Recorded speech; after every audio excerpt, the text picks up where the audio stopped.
ભાગવત એટલે ભગવાનના થવાનો અવસર. પૂરું જીવન સંસારના થવામાં વ્યતીત કરી દીધું. આ 7 દિવસ ભગવાનના થવાનો અવસર મળ્યો છે. દુનિયાને ખોટું લાગશે કે સારું લાગશે એની ચિંતામાં માણસ કેટલી વાર પોતાના નિર્ણયોને ફેરવી નાખતો હોય છે. ના, લોકોને આ સારું નહીં લાગે, પરિવારને આ નહીં ગમે, કુટુંબને આ નહીં ગમે, સમાજને આ નહીં ગમે. દુનિયાને સારું લાગશે કે નહીં એને દ્રષ્ટિમાં રાખીને જીવે છે, પણ મારા ઠાકોરજીને ગમશે કે નહીં એનું ચિંતન નથી કરતા. જે દિવસ આપણા વિચારના કેન્દ્રમાં કૃષ્ણ આવી જશે ને, આમ કરીશ તો દુનિયાને તો ગમશે પણ મારા ઠાકોરજીને નહીં ગમે, તો એ જ ક્ષણે જીવનમાં પરિવર્તનની શરૂઆત થઈ જશે. દુનિયા તમારી બાજુમાં ઊભી છે કે નહીં, બેઠી છે કે નહીં એને બહુ જોવા કરતા ભગવાન તમારી જોડે છે કે નહીં એને સતત ચકાસતા રહે. કૌરવોનું સૈન્ય બહુ મોટું હતું અને દુર્યોધનને એમ લાગ્યું કે ટોળું મારી પાસે છે એટલે હું જીતીશ. ટોળાથી જીતાતું નથી, સમુદાયથી જીતાતું નથી, શ્રી કૃષ્ણની શરણાગતિ અને સાથથી જીતાય છે. એક બાજુ 11 અક્ષોહિણી સેના અને એક બાજુ 7 અક્ષોહિણી સેના. ટોળું સામે પક્ષે મોટું છે, ટોળું છે પણ ત્યાં કૃષ્ણ નથી. અહીંયા ટોળું ઓછું છે અર્જુન પાસે પણ કૃષ્ણ ભલે હથિયાર વગરના છે પણ જ્યાં ભગવાન હોય ત્યાં જ જય હોય છે, ત્યાં જ વિજય હોય છે. એટલે સતત પોતાના જીવનને ચકાસતા રહેવું, ભગવાન મારાથી રાજી છે કે નહીં. એટલે જ તો સવારે ઉઠી પ્રભુના દર્શન મંગળા કરીએ, લાલનને જગાવીએ ત્યારે પ્રભુના મુખ સામે જોવું અને વિનંતી કરું કે પ્રભુ મારાથી સદા રાજી રહેજો. આપને ન ગમે એવું કોઈ કાર્ય કરવાનું મારું મન ન થાય એવા આશીર્વાદ આપજો. કારણ કે આ મન લાલસાઓમાં લલચાઈ જાય છે, ભાગવા લાગે છે તરફ. પણ ઘણીવાર આપણું ગમતું થાય ત્યારે ભગવાન ઉદાસ થઈ જતો હોય છે. ભક્ત એને કહેવાય જે ભગવાનને ગમતામાં રાજી હોય. મારો ઠાકોરજી રાજી થાય એમાં મારી પ્રસન્નતા છે. અને પુષ્ટિ માર્ગને તો એક વાક્યમાં સમજાવવું હોય તો એટલું સમજાવી શકાય કે ભગવાનની પ્રસન્નતા એમાં જ ભક્તનો આનંદ. જેના થકી મારો ઠાકોરજી રાજી થાય એમાં જ મારો આનંદ છે. ગઈકાલે સુખદેવજીને વંદન કર્યા વ્યાસજીએ. કથા લઈ ગયા હવે નૈમિષારણ્યમાં. 1000 વર્ષ સુધી ચાલ્યો યજ્ઞ આદરીને સૌનકાદિ ઋષિઓ બિરાજમાન છે. યજ્ઞના મધ્ય ભાગમાં થોડો સમય બચે છે એટલે સૌનકાદિ ઋષિઓને એમ થયું કે આ કોઈ લૌકિક ચર્ચા થાય એના કરતા ભગવત ચર્ચાને સાંભળીએ. ઘણીવાર મોટા મોટા વિચારો અને સંકલ્પોની પ્રતીક્ષામાં સામે આવેલી તકોને આપણે ગુમાવી દેતા હોઈએ છીએ. સત્સંગ, સેવા, દર્શન, ભગવદ નામ એના માટે તો જ્યારે તક મળે ને ત્યારે તક ઝડપી લે. ના, આપણે તો શાંતિથી બેસીને કલાક પાઠ કરીશું. અરે 15 મિનિટ મળી છે તો 2 માળા ફેરવી લો. પણ એ કલાકનું પ્લાનિંગ કદાચ આ 15 મિનિટને ન ચૂકવી દે. એટલે ઘણીવાર બહુ મોટા મોટા વિચારોને કારણે સામે ઉભેલી તકોને ન ગુમાવી દઈએ એના માટે ભક્તે સાવધાન રહેવું જોઈએ. કારણ કે ઘણીવાર વર્ષોની સાધના ન તારી શકે એને ઝડપેલી તકો તારી દેતા હોય છે. જેને ક્યારેય કોઈ સેવા ન કરી હોય, સત્સંગ ન કર્યા હોય, કોઈ એવા સત્કર્મો ન કર્યા હોય, પણ ઘણીવાર કથામાં આવીને બેસે, 15 મિનિટ સાંભળે ને એને ભાવ જાગવા લાગે. ઝડપેલી તકો ઘણીવાર તારી દેતી હોય છે. એટલા માટે પ્રભુ માટે મળેલી સેવાની તકો ક્યારે પણ ગુમાવવી નહીં. ઘણીવાર લોકો એમ પ્રતીક્ષામાં હોય, ઠાકોરજીને તો જયારે પુષ્ટાવીશું, સખડી ભોગ ધરીશું, અષ્ટયામ સેવા કરીશું, એમ વિચાર કરી કરીને મિશ્રી ભોગ ધરવાનું મૂકી દે. અરે મિશ્રીથી શરૂ તો કરો, પુષ્ટાવીને પધરાવો તો ખરા. બહુ જ મોટું કરીશું એનો વિચાર ઘણીવાર સામે આવેલી તકોને ગુમાવી દેતું. અહીંયા સૌનકાદિ ઋષિઓ વિચાર કરે છે કે અવસર છે, મધ્ય ભાગમાં સમય છે, તો બીજી કોઈ લૌકિક ચર્ચા થાય એના કરતા ભગવત ચર્ચા સાંભળીએ. અને આમ વિચાર કરીને સુતજીને બોલાવે, ઉપર આસન પર બિરાજમાન કર્યા, વંદન કર્યા, સ્તુતિ કરતા કહ્યું કે આપનું જ્ઞાન તો કરોડો સૂર્ય સમાન છે. અને વંદન કરતા વ્યાસજી લખે, નૈમિષે સુત માસીન અભિવાદ્ય મહામતિમ. સુતજીને મહામતી કહ્યા. જો આપણે ત્યાં ભાગવતજીમાં મહાભાગા છે, મહાભાગા કહ્યા ગોપીજનોને, કે ગોપીજનો જયારે રાસમાં આવ્યા ત્યારે ઠાકોરજી કહે છે સ્વાગતમ વો મહાભાગા. અહીંયા મહામતી કહ્યા. નંદ બાબાને મહામના કહ્યા. અહીંયા ભાગવતજીમાં મહામના પણ છે કે જેનું મન મોટું છે, મહામતી પણ છે જેની બુદ્ધિ મોટી છે, અને મહાભાગા પણ છે કે જે મહદ ભાગ્યશાળી છે. આ ત્રણેયની ચર્ચા ભાગવતમાં છે. શ્રેષ્ઠ સ્થાને બેઠા હોય ને એની મતિ મહામતી હોવી જોઈએ. ટૂંકા મનવાળા અને ટૂંકી બુદ્ધિવાળા જો મોટા સ્થાને બેસી જાય ને તો સમાજને બહુ મોટું નુકસાન કરતા હોય છે. જ્યારે તમને દુનિયા કોઈ શ્રેષ્ઠ સ્થાન આપે ત્યારે મન મોટું રાખો, બધાનો સ્વીકાર કરવાની વૃત્તિ રાખો, અને જ્યારે એવી વૃત્તિ સાથે આપણે આગળ વધીએ છીએ ત્યારે એ શ્રેષ્ઠ સ્થાન પર બેસેલો વ્યક્તિ સમાજનું અધિક કલ્યાણ કરી શકે છે. આપ તો મહામતી છો, આપની મતિ અતિ વિશાળ છે. અને શ્રેષ્ઠ મતિ કોને કહેવાય? જો અત્યારના સમયમાં બીજો કોઈ આપણને છેતરવાનો નથી. કલયુગમાં માણસની બુદ્ધિ જ એને છેતરવામાં પડી છે. બીજા છેતરાય અને છેતરી જાય તો સમજી શકાય, પણ જ્યારે આપણી જ બુદ્ધિ આપણને છેતરવા લાગે ત્યારે માણસ બચવાય કોની પાસે જાય? એટલે એક વાક્ય જીવનમાં લખી રાખજો, ગમે તેટલા સારા લોજિક તર્ક તમારી બુદ્ધિ તમને આપે, પણ ભગવાનથી દૂર થવાની વાત કરે ને તો માની લેજો અત્યારે મારી બુદ્ધિ મને છેતરી રહી છે. ગમે તેટલા સારા લોજિક આપે, કારણ કે બુદ્ધિ છે ને પાપ કરવા હોય તો એવા સરસ લોજિક આપે કે એમ લાગે કે આપણે ક્યાં કરવું હતું, આ તો મિત્રો હતા એટલે, આ તો સર્કલ હતું એટલે, આ તો એવું માહોલ હતો એટલે. પાપ કરીને પણ ઢોળે બીજાના માથે. આપણી બુદ્ધિ જ્યારે આપણને છેતરવામાં પ્રયત્નશીલ થઈ જાય ત્યારે માણસ બચવાય કોની પાસે? એટલે ગમે તેટલા તર્ક બુદ્ધિ આપે પણ સત્સંગ પ્રભુ ગુરુથી દૂર થવાની વાત કરે ત્યારે માનજો અત્યારે મારી મતિ મારું પતન કરવામાં લાગી છે. વંદન કર્યા અને કહ્યું, અને સુંદર પ્રશ્નો કર્યા છે. અને પ્રશ્ન કરતા સૌનકજી કહે, ગુરુદેવ, ભક્તિ જ્ઞાન અને વૈરાગ્યથી પ્રાપ્ત થનારા વિવેકની વૃદ્ધિ કેમ થાય એ અમને જણાવો. કારણ કે બધું જ મળે પણ જીવનમાં વિવેક ના આવે ને તો જે મેળવ્યું છે એ જ આપણા પતનનું કારણ બની જાય. ઘણા લોકો માટે એનું સામર્થ્ય એ જ એના પતનનું કારણ મળી જાય. ઘણીવાર એની શક્તિઓ એ જ એના પતનનું કારણ બની જાય. ઘણીવાર એ મેળવેલું એનું ધન એ જ એના પતનનું કારણ બની જાય. ક્યાંક આપણે પુરુષાર્થ કરી, પ્રયાસ કરી, પરિશ્રમ કરી જે પામ્યા છીએ એ પ્રાપ્તિ જ ક્યાંક આપણા પતનનું કારણ નથી. આપણા પુરુષાર્થથી મેળવેલા જેટલા સાધનો છે એ આપણા આત્મકલ્યાણના કારણ બનવા જોઈએ, પતનના કારણ નહીં. મોટા ભાગે દુનિયામાં માણસે પોતાના સમયનો, સુખનો ભોગ આપી જે મેળવ્યું હોય એ જ એના છેલ્લે પતનનું કારણ બની જતું. જો એ પ્રાપ્ત કરેલી વસ્તુઓ જો એ યોગ્ય દિશામાં પ્રભુ તરફ નથી એનો વિનિયોગ કરતો તો એ જ એના પતનનું કારણ બની જાય. અહંકારનું કારણ શું હોય છે? ગુણ, સામર્થ્ય.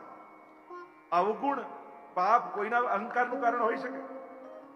ક્યારેક કોઈને પોતાના ક્રોધ કરવાનો અહંકાર થાય, મારા જેવો ગુસ્સો તો દુનિયામાં કોઈ ના કરી શકે. કોઈને અહંકાર આવે, કોઈને એનો કંજૂસ સ્વભાવ હોય એનો અહંકાર આવે, મારા જેવો કંજૂસ તો કોઈ ના હોય દુનિયા. ક્યારે આવે? ગુણ જ અહંકારના કારણ હોય છે, સામર્થ્ય જ અહંકારના કારણ હોય છે. અને જ્યારે અહંકારનું કારણ એ બને તો એ જ પતનનું કારણ બની જાય. અને એટલા માટે અવગુણ વાળા કરતા પણ ગુણવાન વ્યક્તિએ વધારે સાવધાન રહેવું જોઈએ. ઘણી વાર લોકો એમ કહે જે કાંઈ નથી કરતા એને કોઈ નથી કહેતું, અને અમે મંદિરે જઈએ, સેવા કરીએ, પાઠ કરીએ, છતાંય અમને વારે ઘડીએ લોકો સમજાવ્યા કરે, ટોક્યા કરે, કહ્યા કરે. આવું કે એક દીકરો ઝવેરીનો, અને એને થયું બાપુજી હવે હું પણ મોટો થઈ ગયો એટલે હું પણ ધંધામાં જોડાઈશ.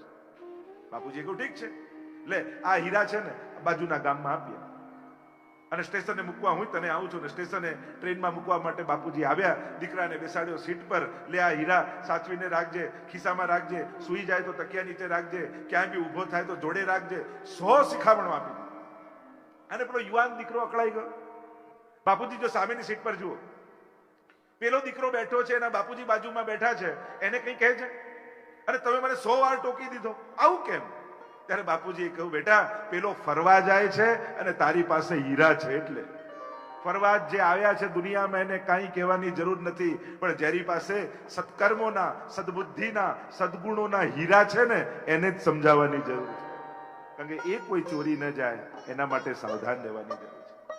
કોઈ ધન બગાડી જાય નુકસાન નથી, કોઈ ગાડી બગાડી જાય નુકસાન નથી, કોઈ ઘર બગાડી જાય નુકસાન નથી, કોઈ કપડા બગાડી જાય નુકસાન નથી, પણ કોઈ બુદ્ધિ બગાડી જાય ને એ બહુ મોટું નુકસાન છે. કારણ કે બગડેલી બુદ્ધિ પેલા એ તો એક દિવસ માટે બગાડી અને આપણું તો આખો ભાવ બગડી જાય. એટલે જ હરિરાય મહાપ્રભુજી શિક્ષાપત્ર નામના ગ્રંથમાં વારે ઘડીએ ચેતવે છે, તારા ભાવની રક્ષા કરજો, બુદ્ધિની રક્ષા કરજો. કારણ કે જો બુદ્ધિ બગડી પછી આ જીવનનું પતન કરતા કોઈ નહીં રોકી શકે. ભક્તિ, જ્ઞાન અને વૈરાગ્યથી પ્રાપ્ત થનારા વિવેકની વૃદ્ધિ કેમ થાય? અમારા જીવનમાં વિવેક કેમ આવે? તુલસીદાસજી પણ કહે છે રામાયણ, બીનું સત્સંગ વિવેક ન હોય. તુલસીદાસજી કહેતે સત્સંગ વગર વિવેક ન થાય, અને રામ કૃપા બિન સુલભ ન સોઈ. અને રામની કૃપા વગર સત્સંગ મળતો નથી. ગુરુદેવ, આ કલયુગમાં ઈ ઘોરે કલૌ પ્રાયો જીવશ્ચા સુરતામ ગતઃ, જીવ આસુરી વૃત્તિ વાળો થયો છે. અમને કોઈ એવો ઉપાય બતાવો જેનાથી મનની શુદ્ધિ થાય. ક્લેશમાં આક્રાંત થયો છે.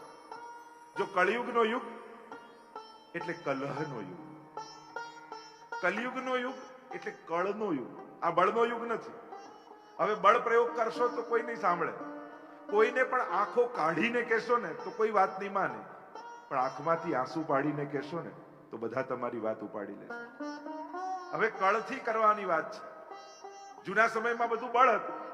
લોટ જોઈએ તો ચક્કીથી પીસવું પડે, કલાકો લાગે. કપડા ધોવા હોય તો છેક પાદરે જઈને, તળાવે જઈને કપડા ધોઈને કલાકે આવે. બધામાં બળ. અત્યારે તો એક સ્વિચ પાડો એટલે કપડા ધોવાઈ જાય, એક સ્વિચ પાડો એટલે લોટ થઈ જાય, એક સ્વિચ પાડો એટલે ચૂલો ચાલુ થઈ જાય. કળનો યુગ છે. જો અત્યારે માણસની પણ કોરોના પછી ખાસ, કોરોના પહેલા માણસનું સ્વિચ યા માણસની તાળું બુદ્ધિમાં હતું. એટલે દરેક વસ્તુ બુદ્ધિ કન્વિન્સ થાય ત્યારે જે સ્વીકારતું. કોરોના પછી હવે તાળું હૃદયમાં આવી ગયું છે. હવે ચાવી હૃદયમાં નાખીએ ને તુરંત માણસ ખુલી જાય. વધારે ઇમોશનલ થઈ ગયો છે. આ ભાગવતની કથા બહુ પ્રેક્ટિકલ થઈ ગયેલા માણસને ઇમોશનલ બનાવનારી કથા છે. બહુ વ્યવહારુ અને બહુ જ પ્રેક્ટિકલ થયેલો માણસ ઇમોશનલેસ થઈ જાય છે, ભાવનાઓ ગુમાવી દે છે. શ્રીમદ ભાગવત તમને કામનાઓમાંથી કાઢી ભાવનાઓમાં જોડનારી કથા છે. સ્વયં માટે જાગે એ કામના અને પ્રભુ માટે જાગે એ ભાવના છે. અનેક અનેક કામનાઓથી ગ્રસિત વ્યક્તિ એ કામનાઓમાંથી તમારું સ્તર ઊંચું કરી શ્રીમદ ભાગવત તમને ભાવનાઓમાં જોડી દે. જે પહેલા ભોગવવાની ઈચ્છા પેદા થતી હતી એનાથી હવે ભોગ ધરવાની ઈચ્છા ઉદાસ. કહ્યું આ ક્લેશથી આક્રાંત થયેલો જીવ, કલયુગ એટલે ક્લેશ, કલહ. હે ગુરુદેવ, અમને કોઈ એવું સાધન બતાવો જે શ્રેય કરનારામાં પણ શ્રેય કરનારું હોય, પવિત્ર કરનારાઓમાં પણ પવિત્ર કરનારું હોય, અમને ભગવાનને મેળવી આપે એવું કોઈ સાધન બતાવો. ગુરુ વંદના કરતા બે હાથ જોડીને સૌનકજી બોલ્યા, ગુરુદેવ, ચિંતામણી પ્રસન્ન થાય તો સંસારનું સુખ મળે, કલ્પ વૃક્ષ પ્રસન્ન થાય તો સ્વર્ગનું સુખ મળે, પણ ગુરુ પ્રસન્ન થાય તો યોગીઓને દુર્લભ એવું વૈકુંઠ ધામ આપી દે છે. ગુરુની કૃપા જેના જીવન પર ઉતરે છે એને પરમધામ પ્રાપ્તિ કરાવતા હોય છે. અને એટલે જ આપણે ત્યાં ગુરુ કૃપાને વિશેષ માનવામાં આવે છે. જેના પર ગુરુની કૃપા થઈ જાય એ જીવ સહજમાં વૈકુંઠ ધામ. જો આપણે કદાચ એ વૈકુંઠ ધામના અધિકારી નથી, આપણા કોઈ એવા કર્મો નથી કે ભગવત ધામમાં આપણી પ્રાપ્તિ થાય. જેમ એક નાનકડી કીડીને અહીંયાથી અમેરિકા જવું હોય તો એ ન જઈ શકે, એનું સામર્થ્ય નથી, કેટલાય જન્મો જતા રહે ન પહોંચી શકે. પણ જે અમેરિકાની ફ્લાઇટમાં બેસવા જતો હોય, કીડી ચાલતી ચાલતી એના કોટના ખિસ્સા પર ચડી જાય તો વગર પાસપોર્ટ ને વિઝા અમેરિકા પહોંચી જાય. એમ આપણે પણ ભગવત ધામના અધિકારી નથી, પણ જે મહાત્માઓ એ ધામના અધિકારી છે એના ચરણને પકડી લઈએ તો આપણી પણ પ્રાપ્તિ ભગવત ધામમાં. ગુરુ બિન ભવ નિધિ તરહી ને કોઈ, જો બિરંચ શંકર સમ હોય. એવા કહ્યું કે દેવોને પણ ગુરુની આવશ્યકતા છે. એટલે જો દેવો અને અસુરો બંનેને ગુરુ છે. ભલે અસુરો છે પણ અસુરો પણ કદાચ ભગવાનમાં એટલી શ્રદ્ધા નથી રાખતા, પણ ગુરુમાં ભાવ રાખે છે. ગુરુની મહત્તા ત્યાં કહી છે. એટલે જ અસુરોના ગુરુ શુક્રાચાર્ય કહ્યા છે અને દેવોના ગુરુ બૃહસ્પતિને કહ્યા છે. એટલે કે અસુરોને ભગવાન જોડે વાંધો છે પણ ગુરુને તો વંદન કરે છે. પણ આપણે ત્યાં તો ભાગવતમાં તમે જુઓ તો અસુર કુળમાં પણ જેટલા ભક્તો પાક્યા છે ને, અને એમની કથા ભાગવતમાં છે, એવા દેવ કુળમાં પાક્યા નથી. તમે જુઓ તો દેવતાઓના કુળમાં ભક્તો થયા હોય એવું જલ્દી જોવા નહીં મળે.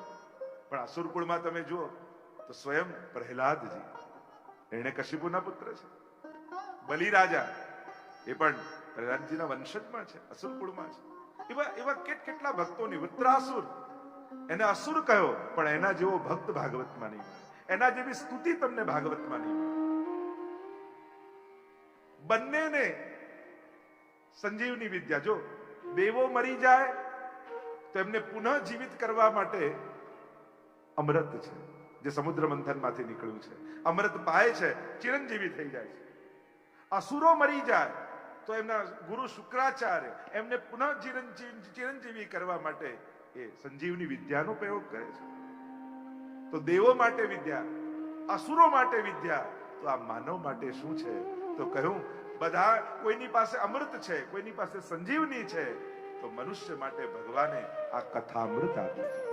એટલે જ ગોપીજનો ગોપી ગીતમાં કહે, તવ કથામૃતમ તપ્ત જીવનમ, સંસારથી તપેલા જીવને શાંતિ આપનારી કોઈ વિદ્યા હોય એ ભગવાનની કથા છે.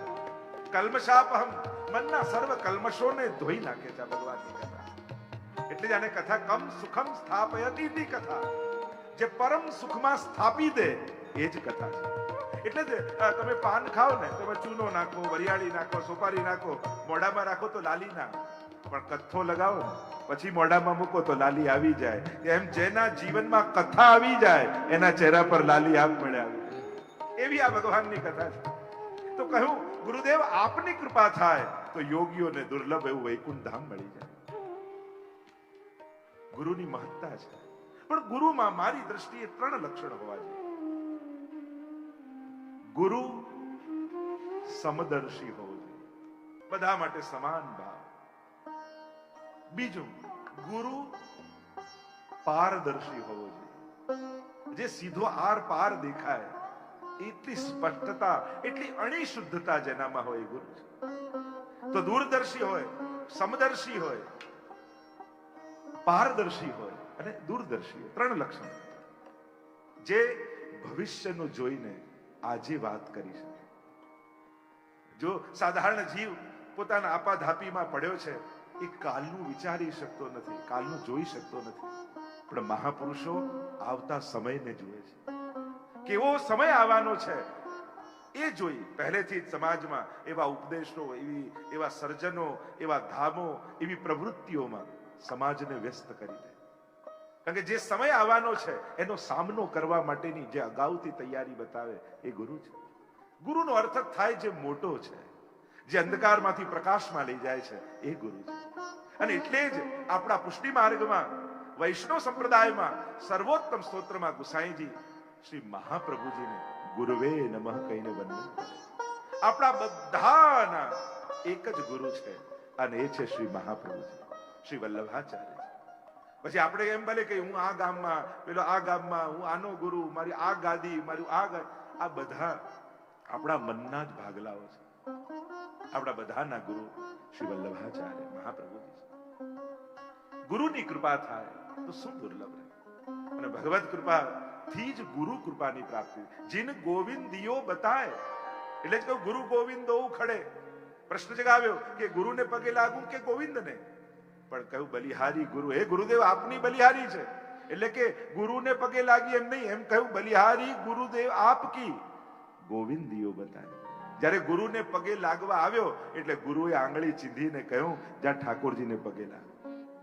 જે પ્રભુને પોતાના કરતા આગળ રાખે એ સદગુરુ છે. નહીં તો ઘણીવાર જો એક વસ્તુ યાદ રાખો, ગુરુ દ્વાર હોવો જોઈએ, દીવાર ના હોવો જોઈએ. પ્રભુ પાસે લઈ જાય એ ગુરુ છે, પોતે ભગવાન બનીને બેસી જાય એ ગુરુ નથી. જ્યારે જ્યારે તમે કોઈ સદગુરુ પાસે આવો છો ત્યારે એ તમને વારે ઘડીએ ભગવાનની વાત કરે છે, ઠાકોરજી સાથે જોડવાની વાત કરે છે. અને એટલે જ ગુરુના પગે પડવા કરતા ગુરુના પગલે ચાલવું સારું.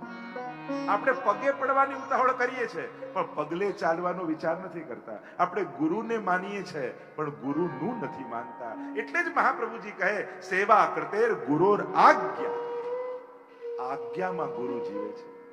ગુરુ આજ્ઞા મેં નિશુદ્ધિ મેં રહીએ. જો મંત્રો તો પુસ્તકમાં મળતા હોય, માળા તો બજારમાં મળતી હોય, કંઠી તો 25 રૂપિયાની કોડી મળતી હોય, પણ આપણે બજારમાંથી ખરીદીને કંઠી નથી પહેરતા, આપણે ગુરુ પાસે પહેરાય. મંત્રો તો ચોપડીમાં હોય, એનાથી વાંચીને દીક્ષિત નથી થતા, ગુરુ મુખે સાંભળે. કારણ એ મંત્ર ક્યાં બેસાડવો એ ગુરુ જાણે. એ પેલું કે એક ગામમાં એક ફેક્ટરી અને એમાં મશીન બગડી ગયું, અને મશીન બગડી ગયું. હવે એક જ કારીગર ગામમાં, એને કહ્યું કે મશીન બગડી ગયું છે, આખું પ્રોડક્શન રોકાઈ ગયું છે, તમે આવો ને ઠીક કરો. આજે તો રવિવાર છે, આવીશ પણ 1000 રૂપિયા લઈશ. ઠીક છે, 1000 તો 1000, પ્રોડક્શન તો ચાલુ થાય. એને લઈને આવ્યા, એને જોયું મશીન, એક નાનકડી હથોડી લીધી ને એક જગ્યાએ મારી, તુરંત મશીન ચાલુ થયું, પ્રોડક્શન ચાલવા લાગ્યું. અને પેલા કહ્યું કે મારા 1000 રૂપિયા લાવો. લોકો એક હથોડી મારવાના 1000 રૂપિયા. પેલા કહ્યું કે હથોડી મારવાના 1000 રૂપિયા નથી, હથોડી મારવાના તો 100 જ છે, પણ 900 રૂપિયા એના છે કે ક્યાં મારવી. એમ જ મંત્રો તો ચોપડીમાં મળતા હોય છે, કંઠી તો બજારમાં મળતી હોય છે, પણ એ મંત્રને ક્યાં મારવો એ ગુરુ જાણે છે. એવા ગુરુ જ્યારે મહાપુરુષ કોઈ જીવનમાં પધારે, ચરણ પકડીએ ત્યારે એ આપણને પ્રભુ સાથે જોડી દે. કૃષ્ણ માર્ગમાં તમે જુઓ તો ગહી સોપત ગોવર્ધન નાથે, જીવનો બ્રહ્મ સંબંધ થાય એટલે તુરંત ગુરુદેવ ઠાકોરજી પધરાવી. તો ઠાકોરજીની સેવા ભગવત ભટકાવે એ ગુરુ નહીં, ક્યાંક અટકાવી દે એ ગુરુ છે. ભટકવું બહુ સહેલું છે. લલચાવે એ ગુરુ નહીં, ડરાવે એ ગુરુ નહીં, જે નિર્ભયતા આપે એ ગુરુ છે. અને એટલા માટે ક્યાંય લાલસાથી કે ભયથી મસ્તક નમાવતા, જ્યારે પણ મસ્તક નમાવો તો શ્રદ્ધાથી નમાવો. કારણ કે દુનિયામાં લલચાવનારા ઘણા મળશે, ડરાવનારા ઘણા મળશે, પણ જ્યારે પણ તમારા ભક્તિના પાયામાં લાલચ અને ભય હશે ને, ત્યાં સુધી ભગવાન સુધી ગતિ નહીં. જ્યારે શ્રદ્ધા તમારા દ્રઢ, ઇન ચરણન કેરો ભરોસે, શ્રી વલ્લભ નકચંદ્ર છટાબિન સબ જગમાં જલેર. આજે પણ આપણે આશ્રયનું પદ બોલીએ છીએ, ત્યારે મહાપ્રભુજીને યાદ કરીએ છીએ. અને આપણે કહીએ ને જ્યારે સત્સંગ પૂરો થાય ત્યારે આશ્રયનું પદ બોલાય. અને ખરેખર જોવા જાવ ને આપણી સમજનો ફરક છે. સત્સંગ પૂરો કરવા માટે આશ્રયનું પદ નથી, પણ સત્સંગને પૂર્ણ કરવા માટે આશ્રયનું પદ છે. કારણ કે જ્યાં સુધી આશ્રય ગુરુના ચરણોમાં સિદ્ધ ન થાય ત્યાં સુધી કરેલો સત્સંગ અધૂરો જ છે. એ પૂર્ણ ત્યારે થાય છે જ્યારે વલ્લભના ચરણોમાં દ્રઢતા આવે. એવી મહિમા શ્રી ગુરુની છે.